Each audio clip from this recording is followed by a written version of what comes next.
En este mundo, hermanos, como en el mundo religioso, todos nosotros de alguna manera profesamos una fe, en el sentido de que decimos que tenemos fe en Dios. Pero ¿se ha puesto a pensar usted qué tan agradable, qué tan benéfica podría ser para usted esa fe que usted siente para nuestro Dios? ¿Qué tanto se puede agradar Dios de esa fe? ¿Y qué tan benéfica podría resultar para nosotros? Si de alguna manera estamos encontrando algún beneficio al decir que creemos en Dios, que confiamos en Dios y que obedecemos a Dios. Pero aparte de esto, ¿cómo podríamos nosotros describir nuestra fe delante de Dios? ¿Cómo la podría usted describir su propia fe en nuestro Dios? En realidad, ¿podría ser una fe que obra por el amor o que obra por amor a nuestro Dios?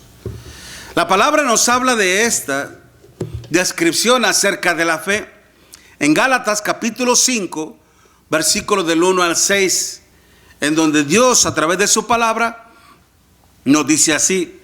Gálatas capítulo 5, versículo del 1 al 6. Estad pues firmes en la libertad con que Cristo nos hizo libres, y no estéis otra vez sujetos al yugo de esclavitud. He aquí, yo Pablo, os digo que si os circuncidáis, de nada aprovechará Cristo. Y otra vez testifico a todo hombre que se circuncida, que está obligado a guardar toda la ley. De Cristo os desligasteis, los que por la gracia os justificáis, de la gracia habéis caído. Pues nosotros por el Espíritu, dice, aguardamos por la fe la esperanza de justicia. Porque en Cristo Jesús ni la circuncisión vale algo, ni la incircuncisión, sino la fe que obra por el amor. La fe en Dios, hermanos, es un factor sumamente determinante, fundamental, hermanos, esencial, necesario para la salvación eterna de todo hombre. Y es por eso que la mayoría de la gente en el mundo, hermanos, dice tener fe en Dios. Pero es una fe en la cual se revela solamente el hecho de que uno acepta la existencia de Dios como tal. Sé que existe un Dios y hasta cierto punto, confío en Él. ¿Por qué? Bueno, porque mis padres me inculcaron ciertos valores espirituales, me hicieron saber que existe un Dios al cual tenemos que temer, al cual tenemos que adorar y servir. Pero son instrucciones, son enseñanzas que hasta cierto punto uno recibe como hijo y se quedan ahí, simple y sencillamente. Pero uno no busca, no va tras el conocimiento de ese Dios para poder de alguna manera personalmente confiar en Él, confiar en su palabra. Y de esa manera llegar a decir, yo confío en Dios, por eso obedezco sus mandamientos, porque sé que si yo obedezco a su palabra, eso a mí me traerá un beneficio principalmente físico, moral y espiritual. Pero cuando no se tiene ese previo conocimiento de Dios y no hay una sumisión, una sujeción a la palabra de nuestro Dios, simple y sencillamente no podemos decir que creemos en Dios. Porque nuestros pensamientos y nuestras acciones van a decir totalmente lo contrario. Por eso, ¿qué tan obediente es su fe hacia nuestro Dios? Que nuestra obediencia, que nuestro temor, hermanos, estén basados en el pleno conocimiento de Dios. Que obedezcamos a los mandamientos, a los preceptos de nuestro Dios. Porque el pretender basar mi fe, mi obediencia, conforme a los mandamientos de los hombres, al final del camino no voy a obtener nada, pero nada bueno. Todo lo contrario. La muerte. La muerte. Lamentablemente, hermanos, los cristianos de Galacia, que venían a ser aquellos judíos que habían venido al cristianismo a través de la prédica del evangelio por el ministerio del apóstol Pablo. Muchos de ellos se habían convertido, no solamente gentiles, sino aún también judíos que se habían convertido al cristianismo. Pero ellos, hermanos, en vez de perseverar en el evangelio del Señor, en la justicia del Señor, en vez de basar su fe en la esperanza que Dios nos dio, la cual es Cristo, porque mire lo que dice precisamente el apóstol Pedro allá en su primera carta, en el capítulo 1, y en el versículo 17 en adelante, cuando dice: y si invocáis por Padre aquel que sin acepción de personas juzga la obra de cada uno. Primera de Pedro capítulo 1 versículo 17, y en el versículo 17 dice: conducidos con temor todo el tiempo de vuestra peregrinación, sabiendo que fuiste rescatado de vuestra vana manera de vivir, la cual recibiste de vuestros propios padres, no con cosas corruptibles como oro o plata, sino con la sangre preciosa de Cristo, como de un cordero sin mancha y sin contaminación, ya destinado desde antes de la fundación del mundo, pero manifestado en los postreros tiempos por amor de vosotros, y mediante el cual, dice, creéis en Dios, quien le resucitó de los muertos y le ha dado gloria. Fíjese muy bien el propósito de todo esto: para que vuestra fe y esperanza sean, ¿en quién, hermanos? En Dios. Nuestra fe y esperanza sean en Dios. Por algo el apóstol Pablo dice: pero nosotros por el Espíritu aguardamos por la fe la esperanza de la justicia. ¿De a cuál justicia, Pablo? ¿De a cuál justicia estás hablando, Pablo? De la justicia del evangelio. Porque Romanos 1:17 dice: porque en el evangelio la justicia de Dios se revela por fe y para fe, pues como está escrito, mas el justo por la fe vivirá. Vivirá. Si usted y yo estamos aquí, hermanos, es porque hemos sido persuadidos, hemos sido convencidos por la palabra de Dios y específicamente por el evangelio de nuestro Señor Jesucristo, mediante el cual cada uno de nosotros, los que nos hemos convertido al Señor, fuimos persuadidos y convencidos de nuestros pecados. Y que también solo en Cristo hay redención, solo en Cristo hay justificación, que solo en Cristo, hermanos, hay santificación. porque no hay otro nombre dado a los hombres en quien podamos ser salvos. Hechos capítulo 4, versículo 12. Y es como si nosotros, al tener este conocimiento de Dios, que viene de Dios, que emana de Dios, si creemos en esto, ¿por qué estamos pretendiendo regresar a nuestra vida pasada?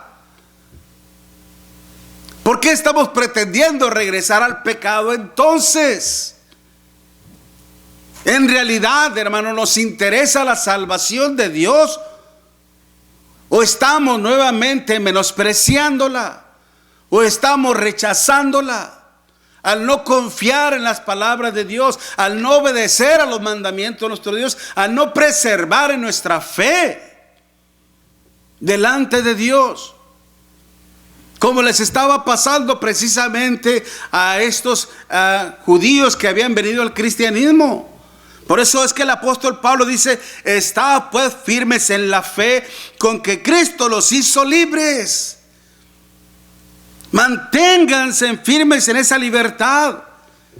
Como el Señor le decía a aquellos judíos en Juan capítulo 8, versículo 31, aquellos judíos que habían creído en Él: si vosotros permaneceréis en mi palabra, seréis verdaderamente mis discípulos y conoceréis la verdad, y la verdad os hará libres. ¿Libres de qué? Del pecado. Libres de la condenación eterna, del infierno. Van a ser libres de la sentencia si ustedes permanecen en mis palabras. Pero lamentablemente, hermanos, estos judíos estaban regresando a la ley antigua, a la ley de Moisés. Dice: he aquí, yo Pablo os digo que si os circuncidáis, ustedes saben lo que es la circuncisión. Un corte en el prepucio, que antiguamente, esto se dio aún en la etapa de los patriarcas, hermanos, que cuando se le hizo un corte del prepucio, que era como una ley, como una señal más que todo, una evidencia de que eran parte de nuestro Dios, de su voluntad, de su reino, de su pueblo. Pasó con Moisés, pasó con Ismael, pasó con Jacob, con todos, hermanos. Y esta circuncisión se llevaba a cabo aún nuestro Señor Jesucristo. Se le hizo la circuncisión al 8º día, porque era un mandamiento de nuestro Dios.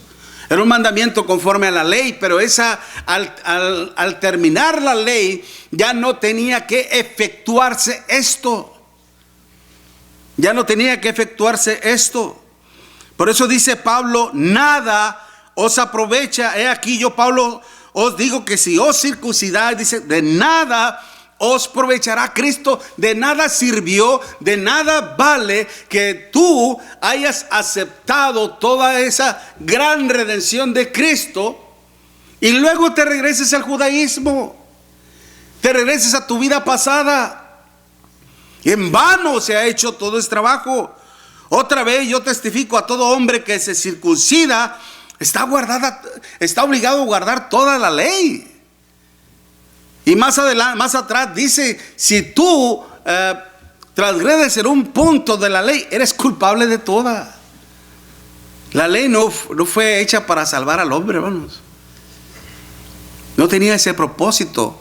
El propósito era, hermanos, poner en evidencia el pecado, como dice en Gálatas 3:19. Y lamentablemente, hermanos, muchos de nuestros hermanos en Cristo se estaban regresando a la ley. Pues por eso que dice el apóstol Pablo en Gálatas 5:4: de Cristo os desligasteis, los que por la ley pretenden justificarse, de la gracia habéis caído. Por eso dice el versículo 6: porque en Cristo Jesús ni la circuncisión vale algo, ni la incircuncisión, ni una cosa ni otra. Eso ya no importa. Ahora lo que importa es permanecer en la fe de Cristo, en la fe del Señor, la fe que obra por el amor. Por eso a estos judíos, hermanos, ya antiguamente se habían apartado de la ley de nuestro Dios. Como allá en Mateo capítulo 15, cuando estos judíos le decían al Señor: ¿por qué tus discípulos no se lavan las manos cuando comen pan? Violando y quebrantando los mandamientos de los ancianos. Y el Señor le dice: ¿y ustedes por qué quebrantan el mandamiento de Dios, no de los hombres? Por vuestra tradición.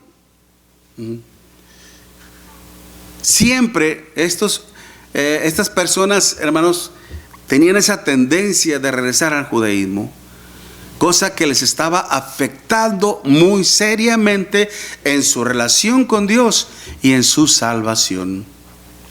Cuando el hombre, hermanos, quiere basar su fe y su salvación en su propia tradición, en su propia religión, en su propio pensamiento, idea, hermanos, no va a obtener simple y sencillamente nada de parte de nuestro Dios. Todo lo contrario, se estará perdiendo de una salvación maravillosa.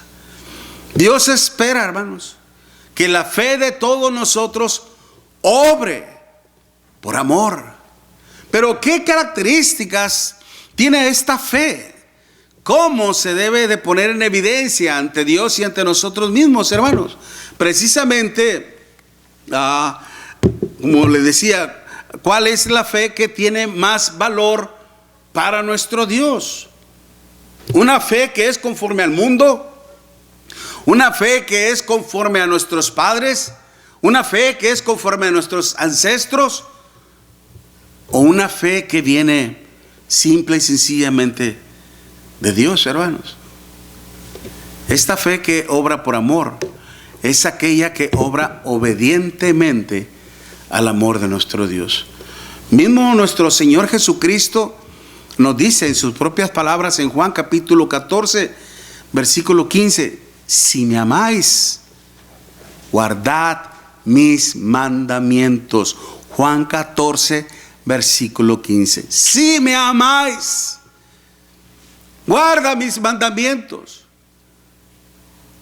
Y en el versículo 23 dice: todo aquel, el que guarda mi palabra, en Juan 14, pero también en el versículo 23, dice el Señor en esto, déjeme llegar al texto: el que me ama, dice, el que me ama, mi palabra guardará, y mi Padre le amará, y vendremos a él, hermanos, y haremos morada en él. La palabra guardar, hermanos, implica el hecho de retener, el hecho de conservar. Retener, conservar, como una forma de atesorar algo que es considerado por ti como algo muy valioso, como algo muy esencial para tu propia vida.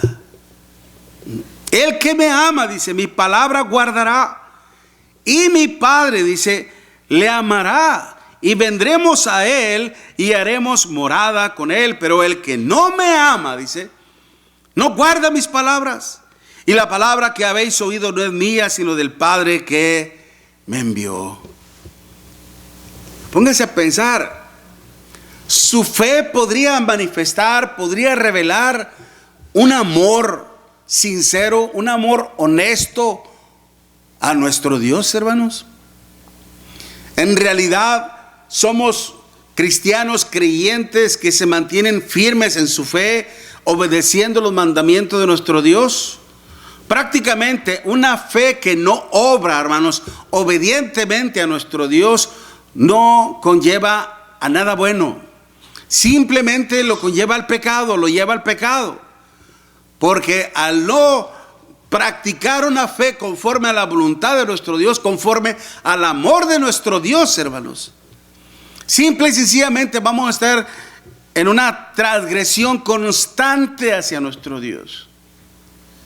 Como muchas personas piensan que el reunirse todos los domingos, eso es para fanáticos, eso es para gente que no tiene tiempo, o eso son para los viejitos, ya vivieron su vida, ya disfrutaron su vida. Para los jóvenes, no, para nosotros los jóvenes es otra cosa, andar en parties, andar en fiestas, dar de aquí para allá, etcétera, etcétera. No es así. No es así. Porque aunque nosotros como viejitos ya estemos, como decía nuestro hermano León, como la canica más cerca del hoyo, hay jóvenes que se van primero por delante. Y más ahora en los tiempos tan peligrosos que estamos viviendo. Por eso, qué importante es, ahorita que tú tienes vida, ahorita que estás mentalmente saludable y que puedes hacer una autoexaminación a tu propia vida y puedas ver si realmente la vida que estás conduciendo, que estás llevando, en realidad te va a favorecer para la vida eterna o te está llevando al infierno mismo. En verdad, no tienes ningún sentimiento bueno para Dios. El que nos ama profundamente. Esa es una fe de amor, hermanos.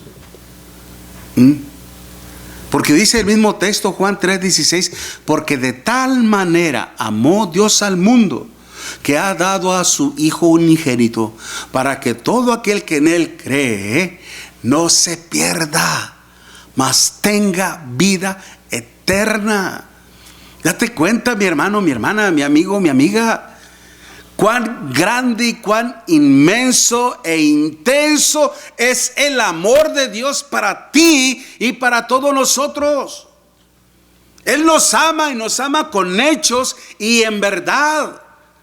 Él no solamente tuvo una buena proposición, una buena intención, no solamente tuvo un buen deseo, sino que lo llevó a cabo, porque de tal manera amó Dios al mundo, que ha dado a su Hijo unigénito, para que todo aquel que en Él cree no se pierda, mas tenga vida eterna. Esa es una fe de amor. Esa es una fe de amor. Dios te amó a ti primero, a mí primero, para que le amemos a Él. Para que nosotros haya buenos sentimientos hacia nuestro Dios, buenas proposiciones hacia nuestro Dios, buenas intenciones para nuestro Dios, para que tengamos interés en sus cosas, en su reino, en su gloria, en su poder, y disfrutar su grandeza, hermanos. Un claro ejemplo de ese amor, al igual que el Señor, fue la fe de Abraham, que él obedeció obedientemente. Cuando la fe de Abraham, hermanos, como la fe de Abraham, que desde el momento en que Dios le llamó, simple y sencillamente él obedeció a la palabra de nuestro Dios. Dice allá en Génesis, en el capítulo 12, hermanos, si usted va conmigo a la escritura, vaya conmigo a la escritura y lea conmigo Génesis capítulo 12, versículo 1 al 4. Génesis 12, versículo 1 al 4 dice: pero Jehová había dicho a Abraham: vete de tu tierra y de tu parentela y de la casa de tu padre a la tierra que te mostraré.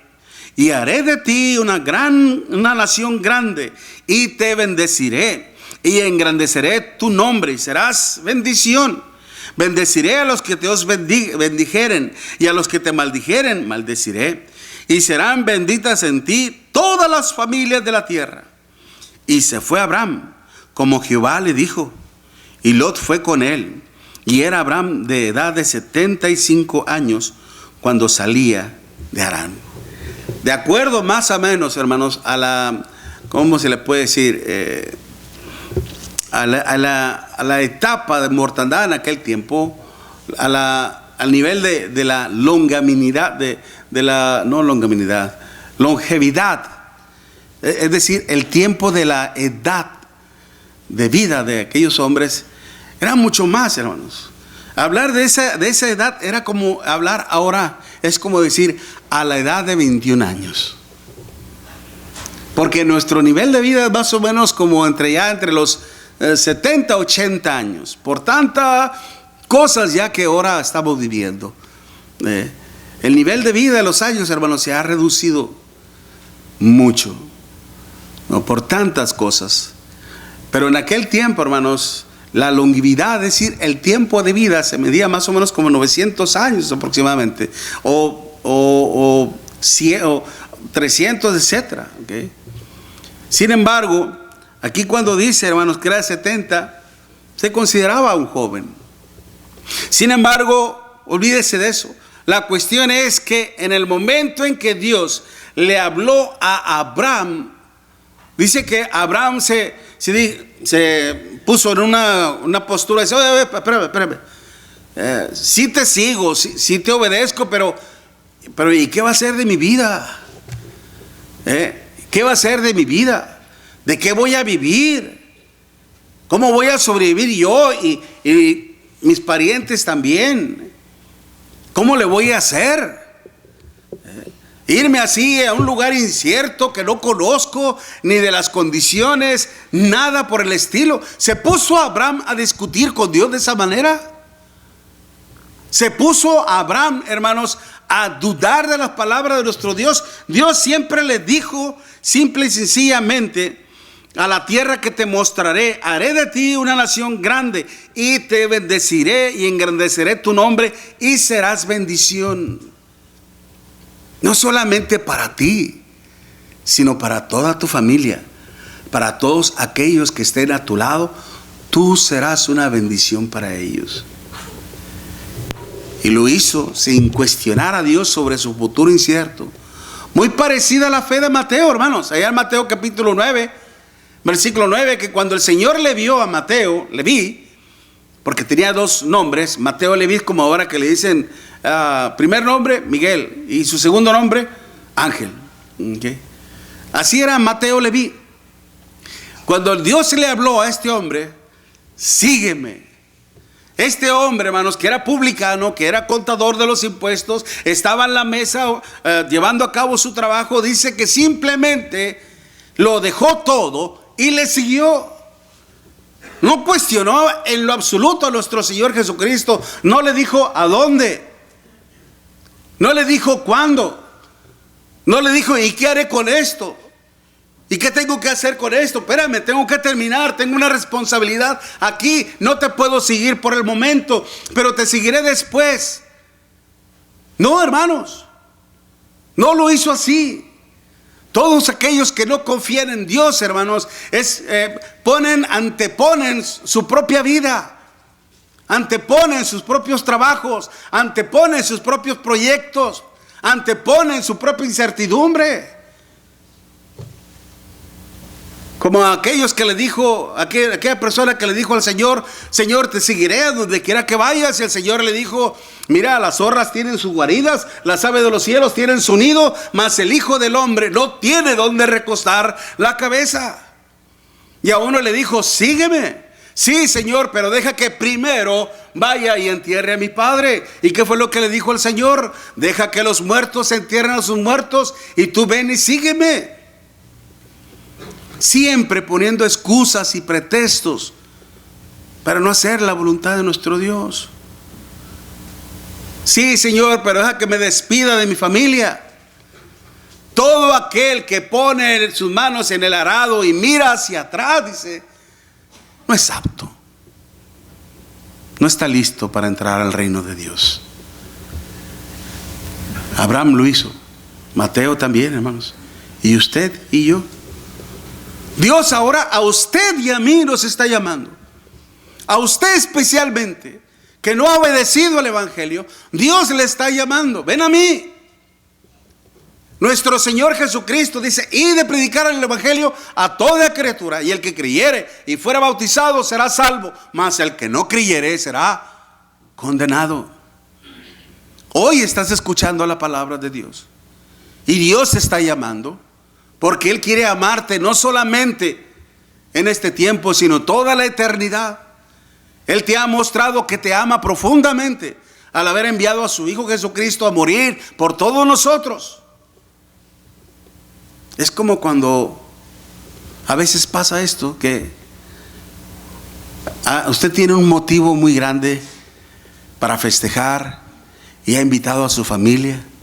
Imagínese que invita a sus hijos, a sus parientes más cercanos. Tengo una noticia que darles. y quiero que vengan. Y voy a hacer cabrito, imagínense. Voy a hacer una comida bien rica, una carne asada, etcétera. Vengan, quiero compartir con ustedes esta gran emoción que siento y las bendiciones que Dios me ha dado. Y todos dicen que sí, pero algunos dicen, sí, a ver si puede, a ver si voy, sí puedo, sí voy. Y a la hora de la hora, nadie fue. Nadie fue. Dígame una cosa, honestamente, ¿los volvería a invitar? Dudo que lo haga.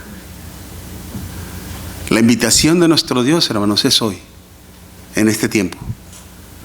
Pero después ya no habrá tiempo. Por eso nuestra fe tiene que manifestar esta característica de ser obediente a Dios. Si nosotros también deseamos poseer una fe, hermanos, que obra por el amor de nuestro Dios, tenemos que obedecer los mandamientos de nuestro Dios. Si me amáis, guardad mis palabras, siempre confiando en ese amor y en esa providencia de nuestro Dios. Pero lamentablemente a veces a muchos cristianos nos pasa lo que le pasó también como a aquel joven rico. Llegó corriendo ante el Señor, se postró ante Él y le dijo: Maestro bueno, ¿qué haré para heredar la vida eterna? Y el Señor le dijo: bueno, conoce los mandamientos, honra a tu padre y a tu madre para que te vaya bien. Y el joven le dice: todos estos mandamientos los he guardado desde mi juventud, ¿qué más me falta? Bueno, si quieres ser perfecto, si quieres completar tu obra, anda, vende todo lo que tienes y repártelo entre los pobres y ven y sígueme. Y dice la Escritura, hermanos, que el Señor se entristeció, aunque le amó mucho, pero se entristeció porque Él sabía que este joven no iba a hacer nada.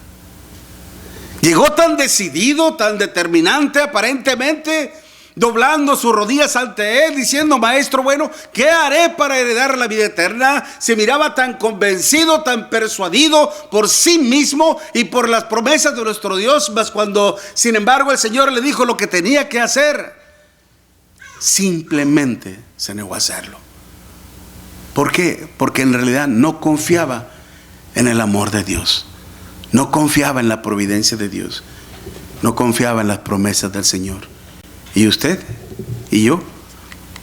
Por eso no solamente nuestra fe, hermanos, tiene que ser una fe obediente, sino también una fe que obra mediante un sacrificio. Y esto es lo más hermoso, ¿ok?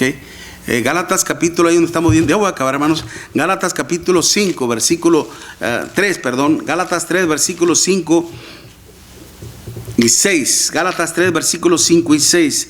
Dice la Escritura,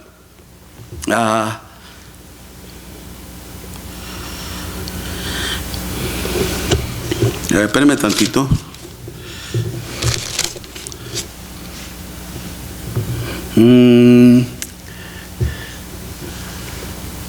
Creo que me equivoqué de texto, hermanos. Bueno, cuando dice, perdón, dice: tan necio soy, dice, habiendo comenzado por el Espíritu, ahora vas a acabar por la carne. Tantas cosas habéis padecido en vano, si es que en realidad fue en vano. Aquel pues que os suministra el Espíritu hace maravillas entre vosotros. ¿Lo hace por las obras de la ley o por el oír con fe? Así Abraham creyó a Dios y le fue, dice, contado por justicia. Sabed por tanto que los que son de fe, estos son, dice, hijos de Abraham.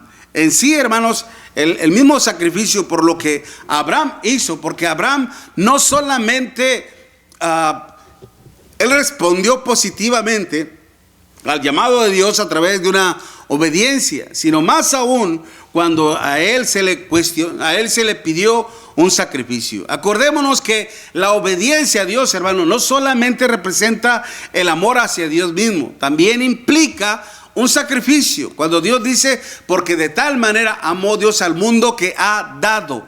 El dar implica un sacrificio.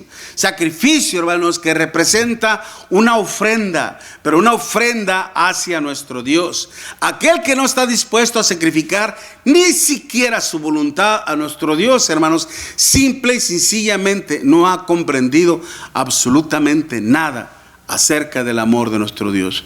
Por eso les decía que cuando Abraham escuchó por primera vez la orden de nuestro Dios, ¿a qué estuvo dispuesto Abraham, hermanos? ¿A qué estuvo dispuesto Abraham? Cuando él oyó la palabra de Dios, hermanos, dijo: salte de tu familia, de tu parentela. Te llevaré a una tierra, dice. Haré de ti una nación grande y te bendeciré. Abraham, hermanos, él tuvo que sacrificar primeramente su conformidad. Él podría haber dicho: oye, pero si aquí estoy bien, aquí no hay ningún problema. Si quieres que haga tu voluntad, si quieres que haga alguna otra cosa, aquí la puedo hacer. No, él estuvo dispuesto a sacrificar su conformidad. Tuvo que estar dispuesto a sacrificar aún a sus ídolos. Porque dice Josué capítulo 24 versículo 2, hermanos, que la familia de Abraham era una familia idólatra que adoraba dioses, adoraba imágenes, tenía sus propios ídolos. Por eso Abraham estuvo dispuesto a sacrificar su conformidad, su comodidad en su casa, pero también tuvo que estar dispuesto a sacrificar sus propios ídolos, y más aún estuvo dispuesto a sacrificar, a dar lo que más amaba. Génesis capítulo 22, hermanos, cuando Dios le dijo a Abraham: toma a tu único hijo Isaac y dalo en sacrificio a mí. Subirás a ese monte y ahí lo ofrecerás en holocausto. Y Abraham, hermanos, nuevamente no chistó, no replicó, no le dijo: oye, tanto tiempo te tardaste para dármelo y ahora ya me lo quieres quitar. No mostró ningún gesto, ninguna actitud de rebeldía, de desacuerdo para nuestro Dios. Él simplemente en la mañana muy temprano preparó el asno con la leña y a su hijo, y vámonos a adorar a nuestro Dios. Él estuvo dispuesto, hermanos. Por eso cuando él iba a descargar el cuchillo sobre su propio hijo, hermanos, Dios lo detuvo. Ahora Dios ha visto que le amas y que estás dispuesto a hacer su voluntad.